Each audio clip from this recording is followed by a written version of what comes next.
It really bothers me when my kids say to me, I'm fine. And I'm going to share with you why that is. Now, on the face of it, it could mean they're absolutely okay. But what it can also represent is when they're not okay, but they don't know why they're not okay. And also, they're not okay, but they don't want to talk about it. Now, there's three ways in which we can respond to that. One is we can just accept that they're fine.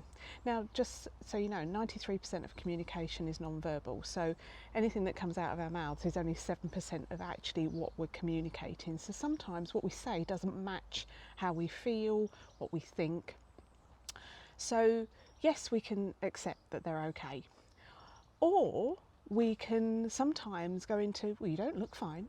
What's the matter with you? You definitely don't look fine. And we start asking a whole bunch of questions. Now, if you remember what I just said, they often don't know why they're not okay. They're still trying to figure it out, or they're just not ready to talk about it. So when we start layering a whole bunch of questions on top of it, that just overwhelms them even more. Or we can just notice. And these are the things that I do.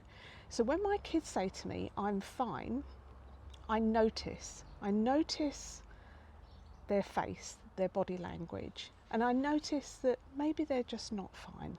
And what I will tend to do is I'm likely to come back to them later. But the other thing that I sometimes do is just say to them, okay, you look worried about something, you know where I am if you need to talk. So what that actually does is when our kids are struggling, the last thing they need is a whole bunch of questions that they've got to answer that they don't know the answers to.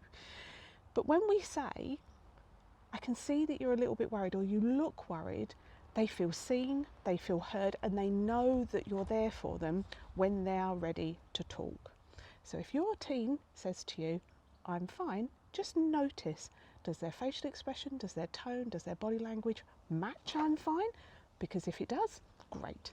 But if it doesn't, then take a moment, just notice, and then take that next step forward, whether it be to give it some time and then come back to them and check in on them, or just say to them, you look a bit worried, you know where I am if you need me. Bye for now.